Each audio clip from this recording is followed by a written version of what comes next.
Boa noite mais uma vez, principalmente para quem chegou durante a exibição do vídeo. A gente fez uma pequena inversão aí na ordem das atividades para poder dar início com certa pontualidade. Eu queria só dar uma palavrinha rápida aqui sobre o vídeo.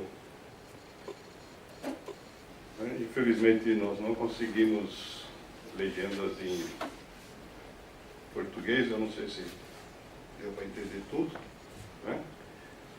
Mas a primeira questão que a gente quer aqui colocar é onde e quando isso se passou, né? Todo mundo conhece essa história? Não conhece? Não? É? Então, essa região aqui, que dá nome ao filme, é na verdade essa região que está aqui em branco no mapa, é o extremo oeste do que era o Império Russo no século XIX. Aqui a gente tem o que na época era a Polônia, que não tinha saída para o mar, porque toda a parte que hoje é o norte, a área litorânea da Polônia, pertencia à Prússia, né? Estamos falando aí mais ou menos de 1850, 1860, né? Esse é o período do tempo. Ao sul, aqui, o Império Austríaco, a Romênia, e aqui embaixo, o Império Otomano, né? Os turcos. Então, na verdade, essa região aqui era a única região onde o czar permitia, né, que os judeus morassem. E o que o filme retrata é uma política deliberada. O que o czar fez? Ele percebeu que eram os meninos, né, que na época eram os que estudavam, que eram os que davam continuidade ao judaísmo. Então ele instituiu uma política de arregimentar eles para o serviço militar, ainda meninos, e mantê-los por um período de 25 a 40 anos no exército russo, com o objetivo de doutriná-los para ver se esqueciam das suas origens, no intuito de, dessa forma, aos poucos, dizimar a população judaica, né? A história deste menino, é que aí, graças às mutretas, digamos, que ele armou, né, ele ganhou lá a simpatia de um soldado e acabou conseguindo fugir, né? Essa história é verídica. Ele pegou esse trem, que na época era o único meio de transporte que havia, né, e fugiu para os Estados Unidos. Nunca mais voltou para lá. Okay? Então, essa é a história do filme. O filme é uma homenagem a todos aqueles que foram perseguidos e sofreram nesse período. Ok? Tem muitas histórias. Cada um de nós conhece várias. Só um instantinho, Richard. Vamos começar do começo agora, né?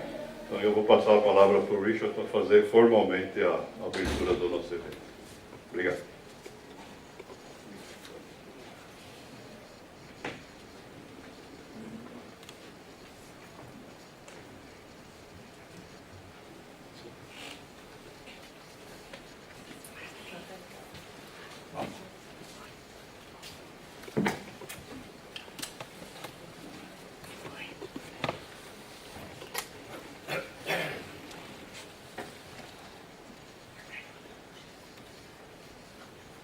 Novamente bem-vindos.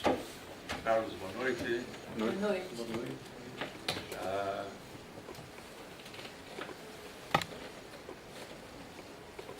O filme que vocês não viram, mas foi uma história real. Uma história real, né? Faz parte de uma história real, onde um menino fugiu no meio da grande neve russa.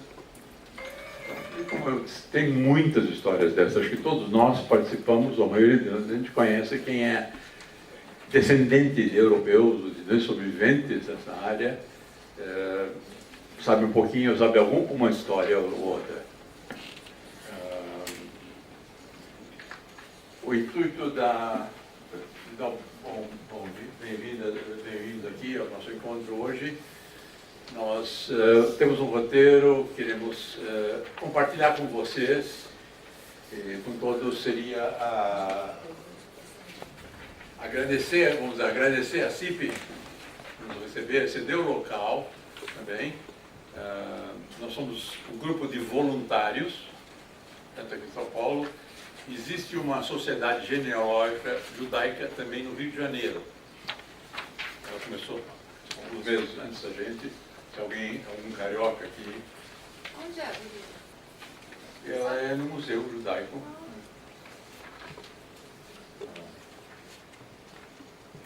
Já apareceu, é ótimo. Mas está morando aqui. O responsável é o Israel Bleiberg. Né?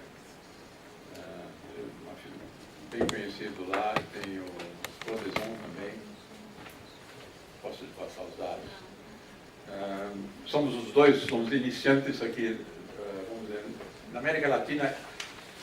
Temos um Venezuela que está inativo.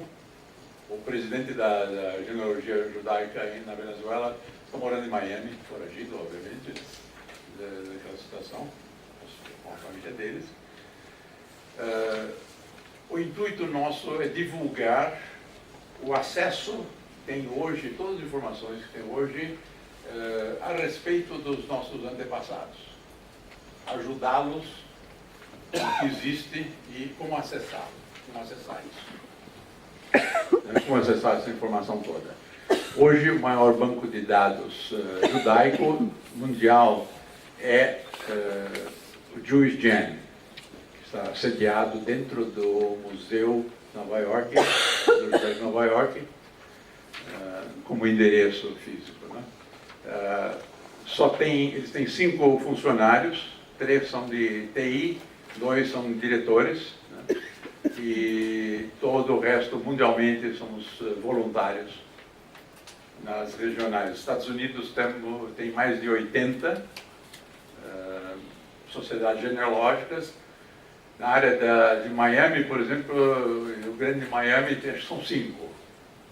Mas lá também tem uma coletividade judaica de 550 mil, contra, acho que o Brasil todo tem 100, 110 mil. A Argentina não tem, mas nós estamos iniciando aqui no Brasil e tentar ajudar aqueles que procuram informação dos seus antepassados. Alguém que, né, a família não deixou toda a informação ou perdeu a família sem poder receber as informações, achar, ou como manusear documentos que encontra. Nós tivemos, numa das entrevistas aqui, uma senhora que descobriu tudo em cartas escritas em romeno, filha única, e começou a descobrir todas as cartas depois que os pais faleceram. E aí ela resolveu colocar isso, a história toda contada para os netos, não só os filhos, os netos, distribuir isso por legado. Uma das coisas que a gente diz é o seguinte: a gente sabe, né, às vezes a gente sabe que o nosso pai, os pais, os avós, eram de origem judaica. E como serão os nossos netos? Eles vão poder transmitir isso? Como vão ser? Isso que a gente quer, o legado judaico que a gente quer transmitir e ajudar a transmitir. Não é uma instituição religiosa, não somos, e só para... Temos uns avisos gerais, quer dizer, eu vou pedir para, se os celulares não estiverem no modo silencioso, por favor, só para...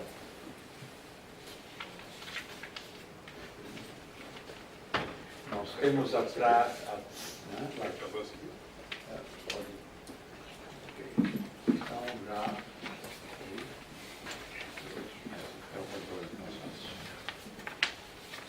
Esqueci. Temos na sala, dentro, café e água. Perdão, café e água estão à disposição na sala ao lado. E mais um pouquinho teremos também biscoitos, alguma coisa, adoçar um pouquinho se precisar. Nós temos um formulário de participação, que acho que foi passado agora. Boa noite. E gostaríamos de ter os seus comentários, contribuição, o que vocês acham no final, o que vocês acharam, o que vocês gostariam de saber numa próxima reunião, ou na futura reunião, onde podemos ajudá-los, ou como podemos melhorar aquilo que nós estamos apresentando hoje. Esse é o conceito disso. Nós dependemos também de ideias suas. Muita coisa aqui, nós temos muita informação de outras associações de gênero judaica, nos Estados Unidos, na Europa, mas os casos são totalmente diferentes do que nós aqui na América Latina. Né? Vivemos totalmente diferente, embora muita gente tenha origem, né, de lá. Então, esse formulário, os seus dados, quem gostaria de apoiar a sociedade, a forma de uma contribuição, seja por um evento ou anualmente, okay? Como também opção também só de participar como um grupo de trabalho para elaborar, por exemplo, os estatutos, que nós vamos falar hoje. Nossos estatutos.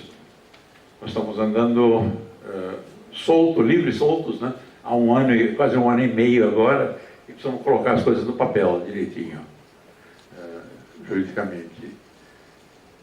Avaliação, sugestões que vocês tenham para os próximos encontros, né? Temas que vocês gostariam que a gente abordasse, ou se vocês têm algum caso que vocês gostariam de relatar, ou tem alguém na família que gostaria de relatar, também é válido. Bom, programa de hoje, o vídeo já apresentamos, se alguém perdeu, vai haver um link depois na internet, tem uma explicação. Aqui começa com os estatutos que nós vamos estabelecer, né? A Sociedade Genealógica Judaica de São Paulo, ok? A seguir vamos ter uma exposição sobre DNA. O que ele revela sobre nós e os nossos ancestrais? Okay? A doutora Anastácia, formada aqui e com master em Harvard, ela estará conosco atualmente, ela tem uma empresa aqui e vamos pedir a ajuda dela. Porque a gente ouve falar muita coisa agora, né? E diante dos dados, eu fiz, por exemplo, o DNA, a carga de informações que vem, a gente se perde. Então, acho que vai ajudar também para entender um pouco isso. Esse é o... Ok? Eu vou passar a palavra para o Roberto. Obrigado. Obrigado, Luiz.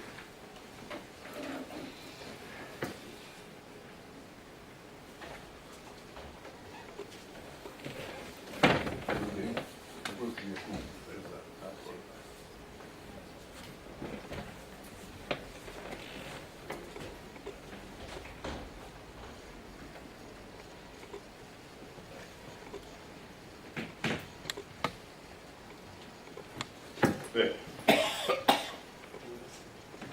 mais uma vez, boa noite aí para quem acabou de chegar. Eu gostaria aqui de apresentar para vocês algumas ideias sobre o que já ocorreu aqui na Sociedade Genealógica e o que nós estamos esperando aí para dar continuidade, né? Esse é o nosso 6º encontro, né? Eu já disse, nós estamos operando há quase um ano e meio e essencialmente estamos fazendo isso, né, de forma pianística, né? Não sei se vocês conhecem essa expressão, né? Não toca o piano, carrega ali nas costas, certo? A gente começou, na verdade, em 3 pessoas. Aí nas primeiras reuniões que nós tivemos, isso gerou um entusiasmo significativo. Chegamos a ter 10 pessoas trabalhando. E no decorrer do tempo, até hoje, essas pessoas acabaram aí, por alguma razão, perdendo o pique. Alguns viajaram, outros se mudaram de país. E nesse momento, quem está responsável pelo desenvolvimento das atividades somos o Richard e eu. Ok? Ao mesmo tempo, a gente tem uma série de exigências, né? Uma série de necessidades E como toda organização que queira se perpetuar no tempo, nós precisamos de ter também regras. Por isso que nós estamos propondo aqui que se inicie um trabalho para a formação de um regulamento, de um conjunto de regras, um estatuto para o funcionamento da sociedade. Esse trabalho não é fácil e o certo é que as pessoas vão se revezando, né? Porque ninguém pode carregar o piano sozinho o tempo todo. Dói nas costas. Muito bem. Além disso, né, essas exigências de formalidade, de regras, elas vêm do fato também de que nós já nos filiamos, estamos reconhecidos formalmente como membros da Associação Internacional, né, que o Richard estava falando aí, e outras sociedades semelhantes que existem em vários outros lugares. Muito bem. Então, o que foi que nós fizemos até aqui? A primeira coisa que a gente fez foi criar uma presença online, né? Nós temos uma fanpage no Facebook, nós criamos esse domínio aqui, é oficialmente o nosso site, mas ele está redirecionado para a página no Facebook. Okay? Nós fizemos 4 encontros no ano de 2018, semelhantes a este, com palestras, todos eles foram filmados também, igual nós estamos filmando hoje. Esses vídeos estão disponíveis no canal da Sociedade no YouTube, então quem não pôde assistir, depois entra no nosso Facebook, tem os links, a gente passa direto para se vocês quiserem por celular.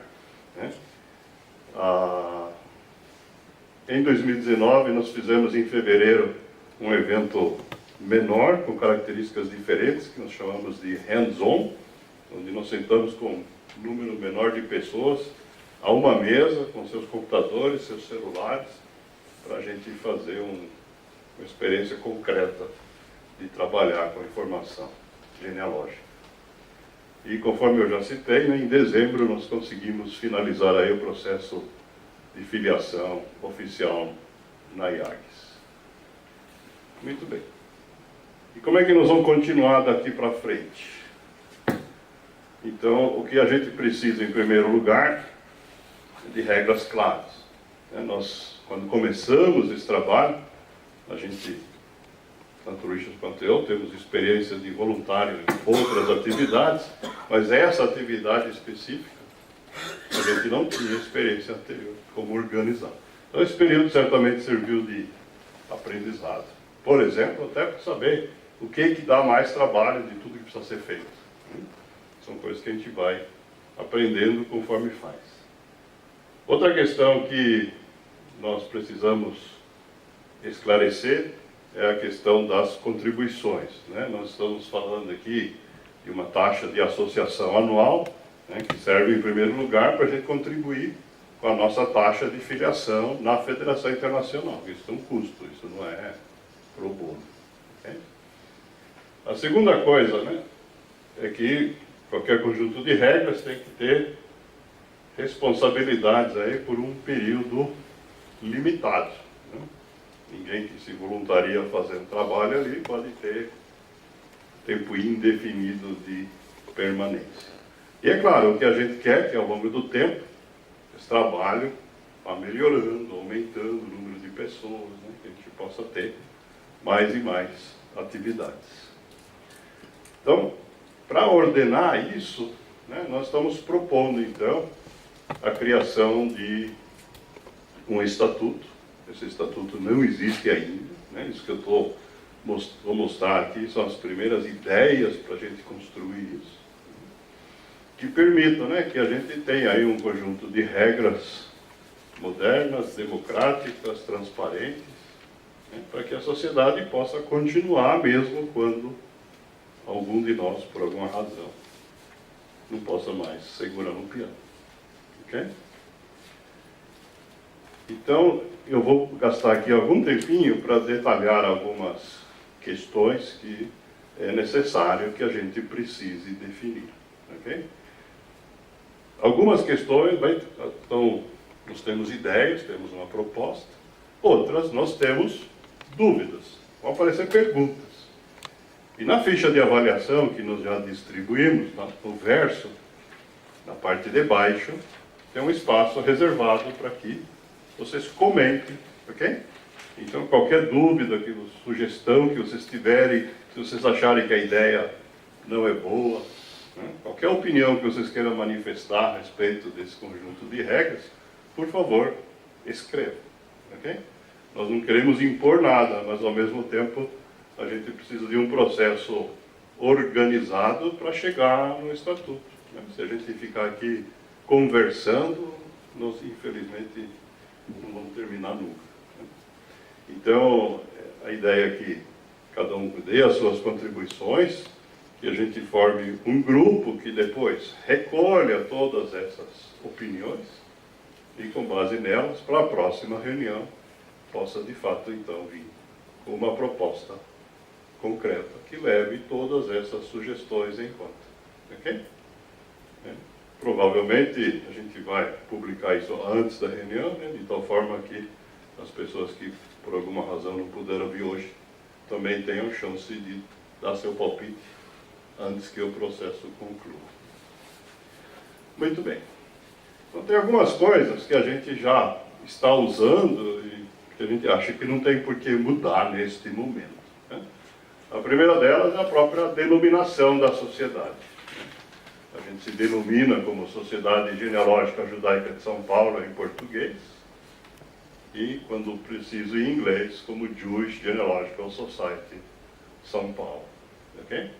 Como pertencemos a uma organização internacional, nós usamos esta sigla em inglês, JGSSP, para constituir aqui o domínio que nos identifica na internet e que também usamos no Facebook, né? Se alguém quiser entrar direto, é facebook.com/jgssp.org. Okay? Esse logo, né, da árvore com a estrela de Davi e a bandeira paulista embaixo, porque nós somos a sociedade que formalmente cobre o Estado de São Paulo. Claro que através da internet, alguém me perguntou nas preliminares aí, né, pela internet nós não temos limites físicos, temos gente participando de um monte de lugares, mas formalmente é isso. Okay? O nosso propósito, o que o Richard disse na abertura, é disseminar o interesse e o conhecimento a respeito da genealogia de raízes judaicas. O que significa isso? Em primeiro lugar, tem muitas pessoas que sequer sabem o que seja genealogia. Em segundo lugar, precisamos determinar, quando nós falamos em raízes judaicas, nós não estamos necessariamente falando apenas de quem é judeu hoje.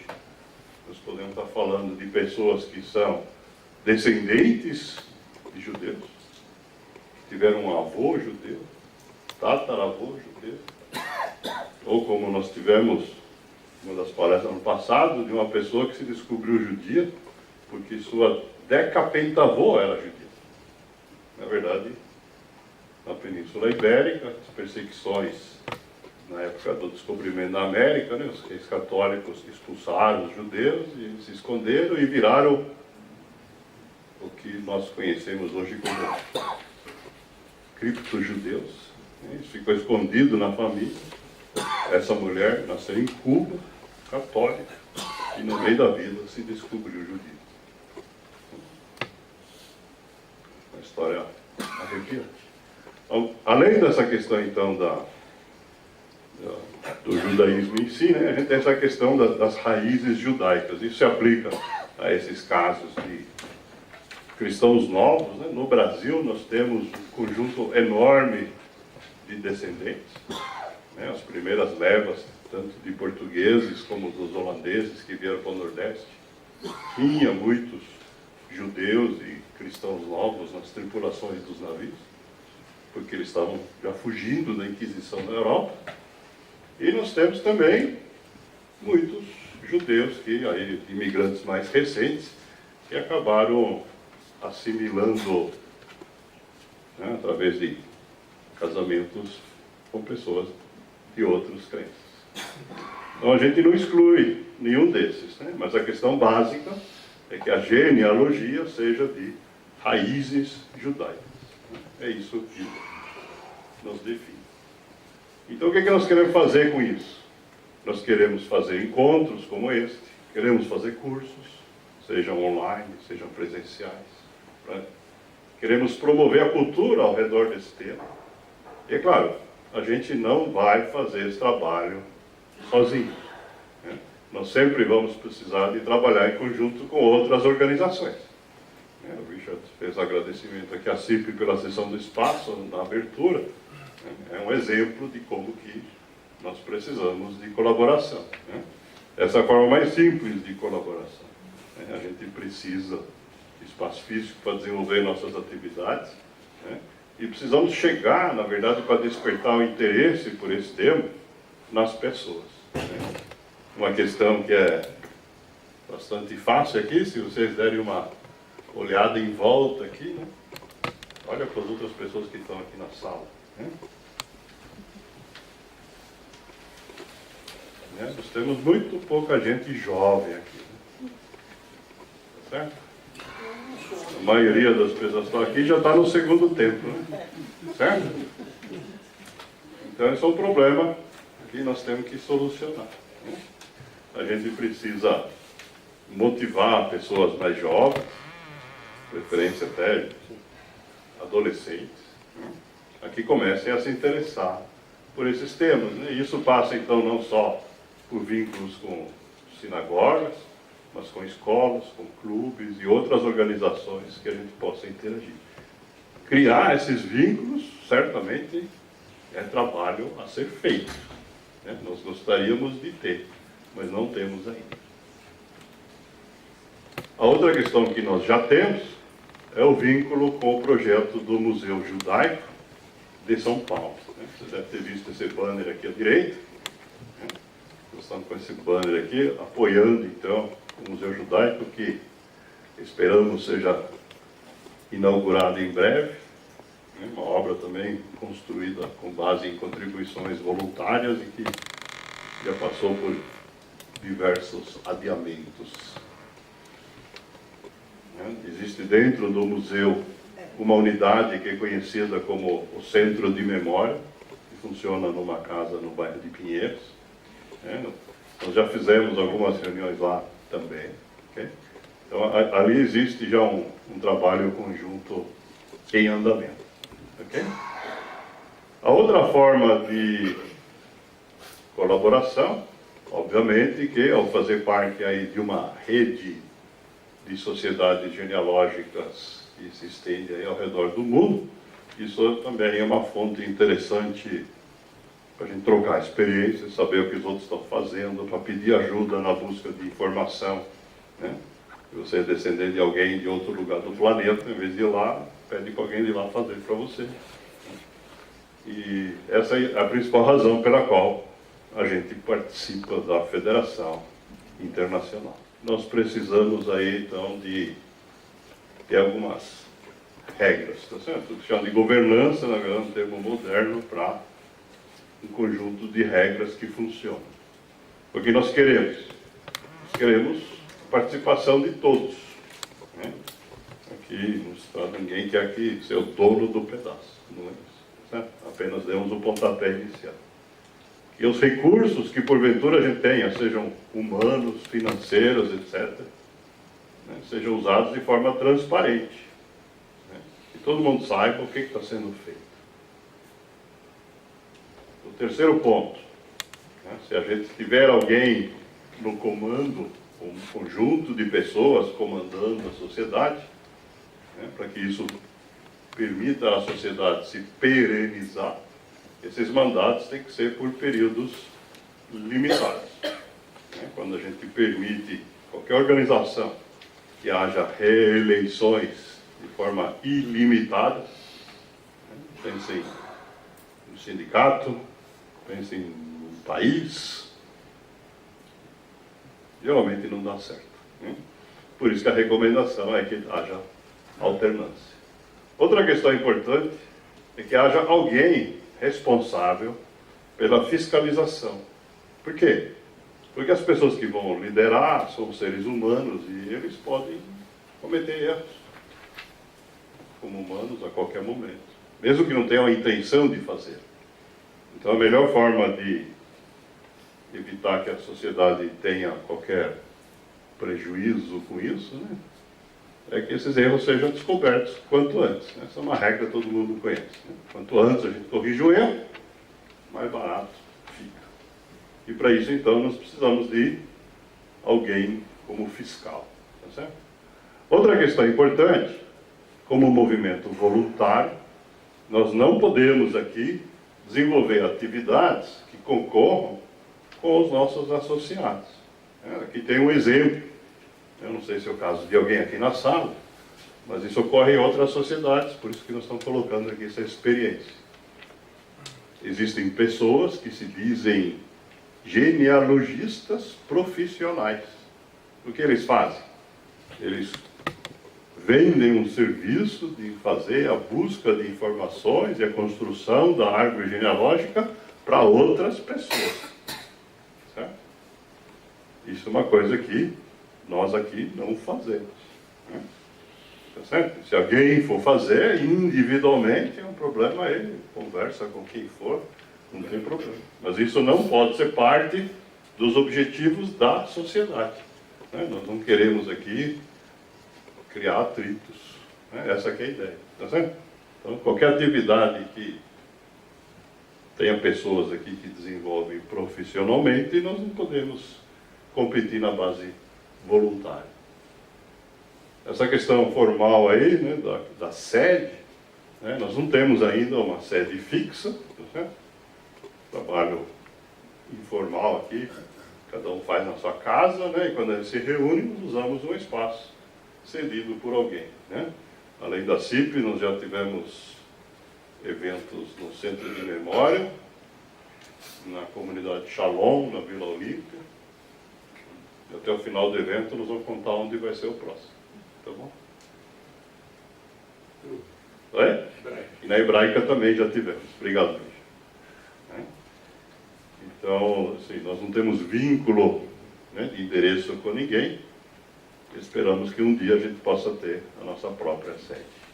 Ok? Muito bem. Outra questão importante que tem que ter no Estatuto é quem pode ser membro.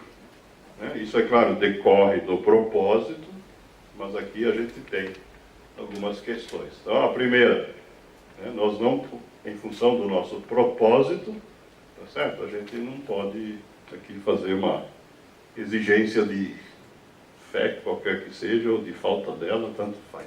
Né? Tá certo?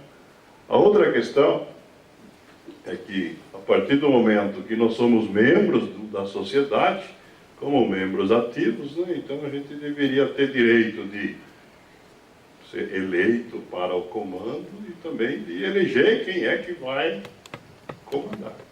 Tá certo? É uma questão de justiça. E isso tem que ser feito, é claro, por aquelas pessoas que de fato sustentam a sociedade. A gente não tem o intuito de barrar a entrada de quem não faça isso. Não é esse o objetivo.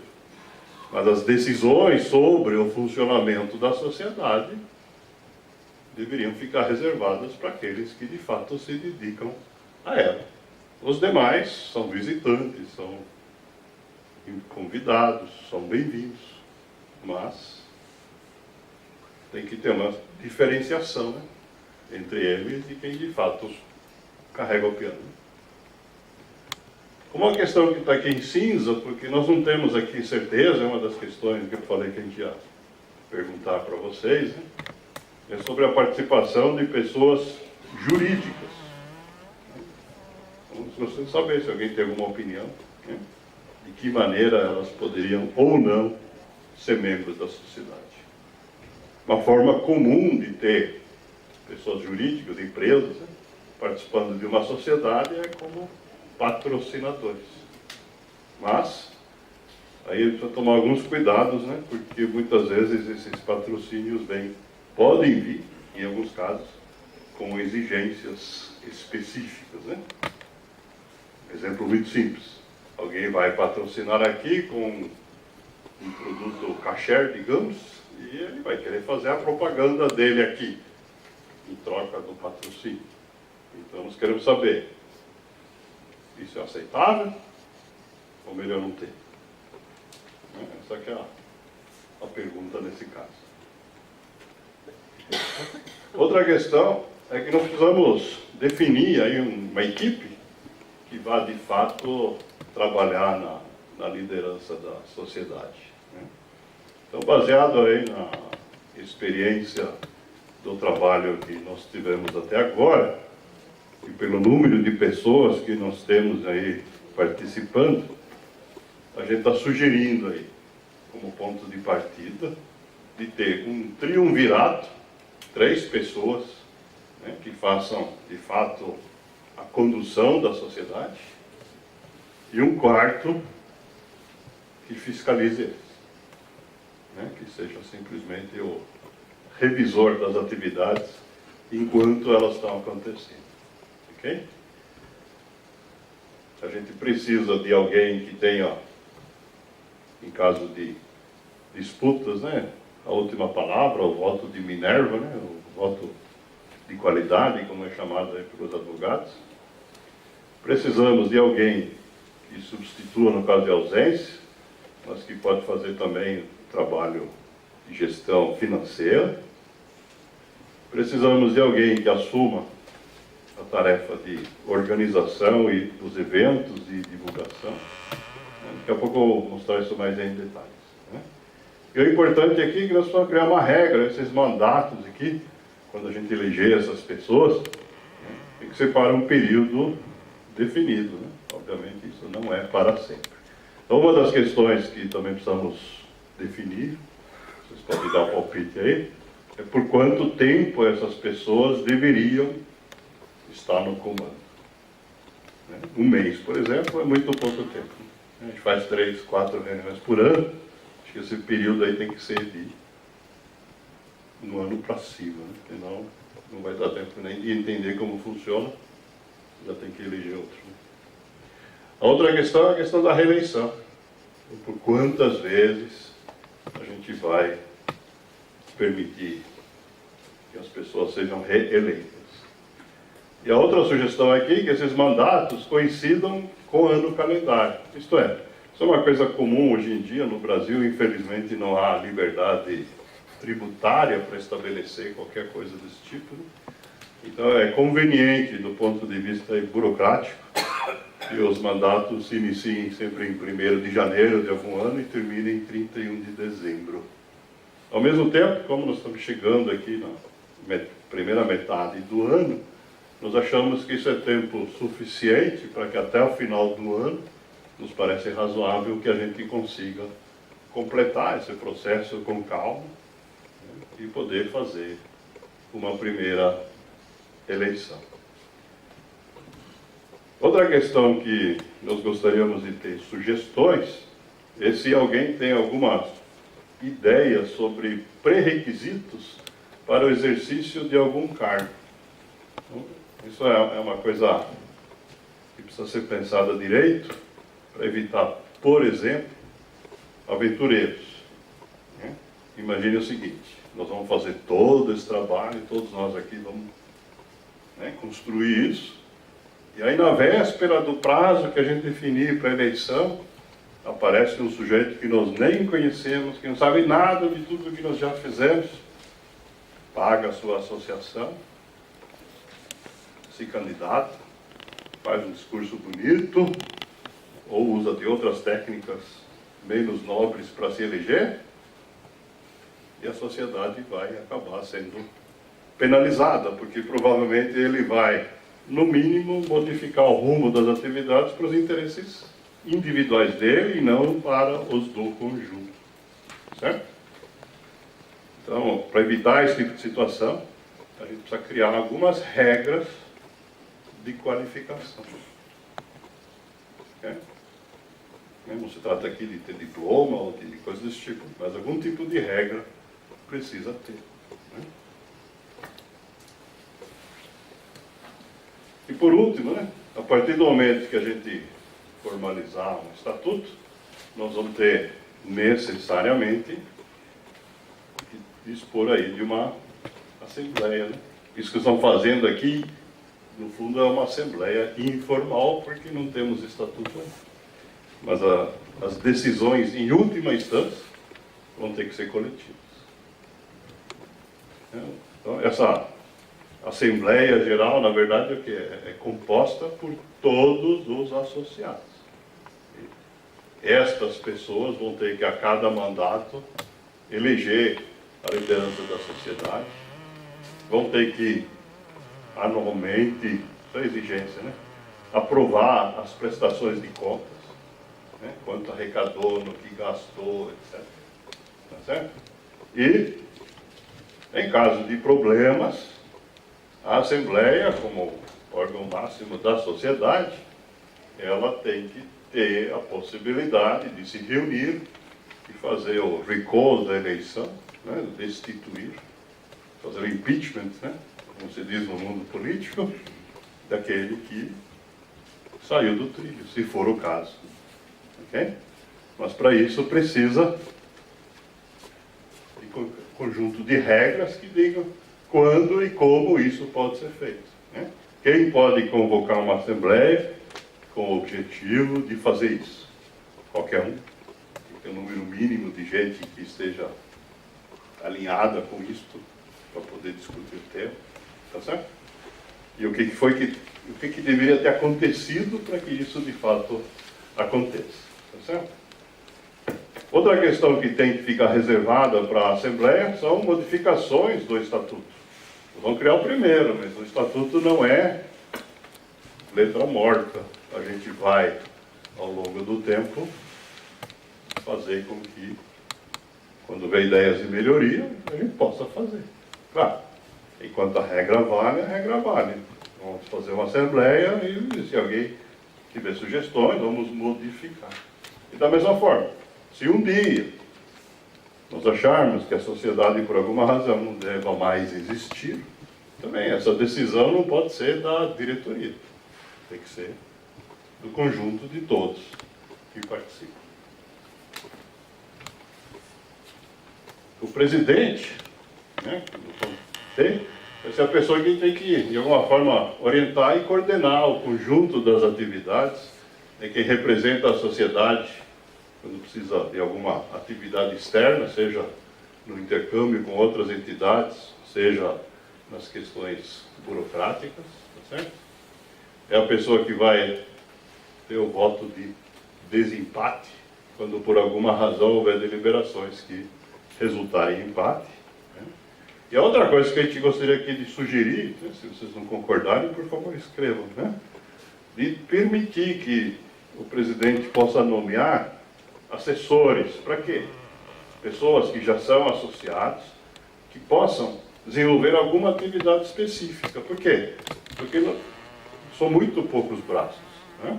Então, se tiver algum associado que chega, por exemplo, como olha, eu conheço o fulano de tal que pode fazer tal coisa, não sei o quê. Ok. Então, essa pessoa vai ser nomeada como assessor para aquele assunto específico e pelo prazo para executar aquela tarefa. Depois, claro, você vai ter que fazer parte da prestação de contas, né? Mas, para que a gente possa ter esse tipo de ajuda, né? E aproveitar aqueles que dispõem dessa capacidade adicional aí de trabalho. Né? O vice-presidente, né? Ele, além de ser o substituto em caso de impedimento, seja temporário, viagem, doença ou definitivo, não importa. Né? Ele, dentro da nossa proposta, seria a pessoa responsável por manter os movimentos financeiros, né, e contábeis. Né? Às vezes a gente pode ter doações, pode ser em dinheiro, pode ser em material. Né? Então tudo isso precisa ser registrado e controlado. A pessoa responsável pela organização das atividades, encontros como este, a promoção disso, né? Isso é uma tarefa que a gente já tem aí alguma experiência, né? Mas precisamos de fato de mais pessoas aí Só em 2 tá tudo difícil. Né? E por último, né, além desses 3, né, que eu chamei de triunvirato, né, tem que ter um fiscal. Né? O que esse fiscal faz? Primeiro, ele não é membro da diretoria, isto é, ele não segue ordens do presidente, ele segue ordens da Assembleia. E ele tem o objetivo de fiscalizar a diretoria. Se ele perceber no registro contábil ou em qualquer outra atividade uma irregularidade, a primeira coisa que ele vai fazer é conversar com a diretoria. Ô pessoal, acho que isso aí não é o que os associados definiram que era para fazer, tá certo? E se porventura essa conversa não chegar a bom grado, então o fiscal é um dos que, por exemplo, pode trazer essa situação para uma assembleia e, se for o caso, então, criar aquele caso ali de aplicar regras de penalização ou qualquer coisa assim, tá certo? Mas com aval da Assembleia. Certo? Por último, né, nós falamos aí de uma prestação anual de contas. Né? Como o fiscal vai estar acompanhando o trabalho da diretoria o tempo todo, então é muito prático que essa pessoa seja a pessoa que, no momento que a gente faça a aprovação de contas pela Assembleia, já passou tudo que foi pelos olhos dela, então que ela possa avaliar essa prestação de contas e trazer isso na forma de um parecer, de um relatório, aí, vamos pensar melhor, né? Já que tem esse conhecimento, aproveitar para facilitar o trabalho da Assembleia. Okay? Quanto à eleição propriamente dita, né, se nós definimos que os mandatos vão vigorar no ano calendário, então é necessário que isso aconteça no último trimestre do ano anterior. Nós estamos sugerindo então que isso seja feito sob a liderança do fiscal, né, para evitar que a diretoria possa influenciar, tá certo? E a outra sugestão que nós estamos dando é que as inscrições sejam feitas no modelo de chapas. O que significa isso? Significa que a diretoria, alguém aqui que quer ser presidente da sociedade, ele não pode levantar sozinho e dizer eu quero ser presidente. Ele tem que chegar junto com outras 2 pessoas, com as quais ele se entendeu antes e combinou quem vai ser o vice-presidente e quem vai ser o diretor. Para que isso? Porque nós queremos, para que a diretoria funcione, precisam ser pessoas que não podem se conhecer e começar a trabalhar no dia que forem eleitos.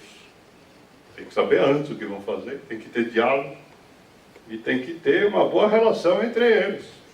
Se a gente elege essas pessoas de forma individual, a gente corre o risco de eleger pessoas que não se picam, né? Para usar uma palavra informal. E aí o que nós vamos ter é uma diretoria que não vai funcionar, porque eles vão ficar tentando se picar em vez de trabalhar em benefício da sociedade. Ok? O único cargo que a gente acha que não precisa ter essa combinação prévia, até bom que não tem, é o fiscal. Se o fiscal for bicudo, isso é bom, que obriga que as coisas sejam feitas de forma ética e transparente. A questão financeira, né? Nós começamos já, desde o final do ano passado, a solicitar uma contribuição, está na ficha de avaliação de novo, né? Até este momento é voluntário, tá certo? Mas o que nós queremos, estamos propondo justamente que essa contribuição anual que cada um der para a sociedade represente de fato a filiação. Isto é, quem contribui passa a ter o direito de voto e de ser eleito. E isso passa a ser um compromisso anual. Isto é, deixa de ser, como é até agora, simplesmente um ato voluntário, no ano que eu quiser eu faço, no ano que eu não quiser não faço. Se não fizer, né, fica inadimplente. Vai, inicialmente, depois de um tempo, não mais poder votar, e depois de um certo tempo tem que deixar de ser associado. Não quer dizer que não pode mais vir, passa a participar na condição de visitante, mas deixa de ser membro da Assembleia. Isto é, não estamos obrigando ninguém a contribuir. Tá certo? Mas aqueles que contribuírem vão ser os que vão ter direito. Né? Tá certo? A outra prática que nós temos aí já há algum tempo, né, nós abrimos a possibilidade, também está na ficha aí, das pessoas contribuírem com um valor menor, pelo fato de estarem participando de um evento específico.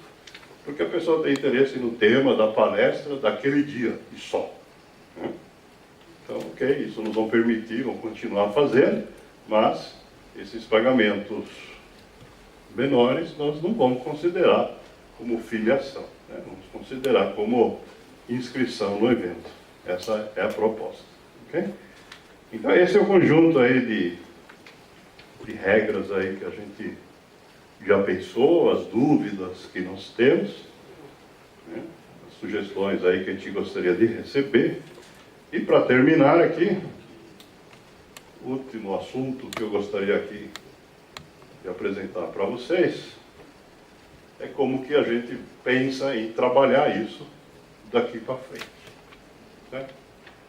Nós temos previsto, a gente vai anunciar a data e local até o final do dia de hoje, a próxima reunião vai ser no mês de agosto.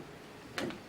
Então nós temos aí por volta de uns 3 meses para trabalhar em cima das sugestões que vocês derem, e a gente pode recolher via internet, baseado nesse trabalho inicial que nós fizemos para montar essa apresentação, tá certo? E a nossa sugestão é que, para facilitar isso, a gente monte um grupo de trabalho, né? Conjunto de pessoas que assumem o compromisso, né, de até a próxima reunião trazer uma primeira versão, né, um rascunho, um draft, dos estatutos já organizados como conjunto de regras formal, perdão, quase pisei no pé de alguém. Então, quem tiver a fim de participar desse grupo de trabalho, observem que na ficha de avaliação, nas opções que nós colocamos hoje, como formas de contribuir com a sociedade, tem uma casinha reservada para vocês marcarem. Quem quiser participar desse grupo de trabalho, por favor, marca como xizinho ali, tá certo? E quem não quiser participar do grupo de trabalho, mas quiser dar sugestões sobre essas regras, ou acha que alguma delas tem que mudar, ou detalhar alguma, pode colocar a sugestão naquela última caixa que está na ficha de avaliação, no verso, na parte de baixo, ou então entrar em contato com a gente depois, por e-mail, pelo site, ou por qualquer outra forma de comunicação, telefone, etc. Okay? Então, era isso que eu queria apresentar para vocês. Se vocês têm alguma dúvida, alguma pergunta, se não, é só agradecer. Sim, por favor. Deixa eu te passar o microfone, porque senão a gente não consegue registrar a tua palavra no vídeo. Boa noite. Cheguei um pouquinho depois, não sei se foi por isso que eu fiquei com a dúvida sobre o propósito. Eu achei, quer dizer, eu me interesso bastante pelo tema e tal, mas eu não sei, não ficou muito claro para mim qual que é o escopo da genealogia, assim, ou da sociedade. Se a gente vai estudar essa árvore e poder capturar os antepassados, ou se também, dentro desses nomes, dessa pesquisa de local de nascença e data de nascimento, tal, quem casou, quantos filhos, mas também a gente pode estar nesse escopo, os motivos da vinda para o Brasil, por que a pessoa, sei lá, faleceu na guerra, ou essas coisas que... Obrigado. A sociedade tem por... A gente falou disso no começo, né? A denominação, o propósito, a missão, né? Então, nós estamos registrando aqui, depois você pode rever no vídeo os detalhes, né? Mas, essencialmente, o que nós queremos fazer é promover o conhecimento, a cultura a respeito dessas coisas, né? Quem vai fazer essa busca é cada um na sua família, ok? É claro que nós podemos uns ajudar aos outros nesse processo, ok? Podemos fazer um curso onde cada um faça o seu com a ajuda do outro. Mas o objetivo da sociedade não é achar o tataravó de ninguém, né? Esse é o objetivo de cada um. É um exemplo um pouco mais Sim. concreto que vocês querem fazer. Ó, por exemplo, né, nós falamos aqui cursos, encontros, de ir em escolas, de promover o interesse pela genealogia. Tá certo? Né? Mais concreto. Então, nós precisamos de aumentar o número de pessoas que participam. Então, fazer com que esse tema ele seja de conhecimento mais abrangente, né? Se a gente for numa sala de aula de uma escola judaica hoje e perguntar para aluno do segundo grau, quem sabe o que é genealogia? Ninguém sabe. Poucos sabem, né? Não existe um curso universitário nessa área. É outra dificuldade. Né? Boa noite. Eu tenho uma dúvida que eu acho que completa bastante. Vamos supor que fizemos uma boa divulgação e alguém se interessou em saber a genealogia dela e entrou em contato. Como que funciona esse processo? O que a gente quer é que dentro da sociedade a gente tenha informação, mecanismos, documentação, vídeos, cursos, já temos uns quantos, inclusive, né? Tá certo? Nós já tivemos 4 encontros como esse, teve pelo menos uma dúzia de palestras e vídeos, né, já gravados, tá certo? Então a ideia é que a gente possa dar orientação, suporte, ok? Mas aqui nós não estamos vendendo nenhum serviço, pelo contrário, né? Tem profissionais que fazem isso. Perdão, né?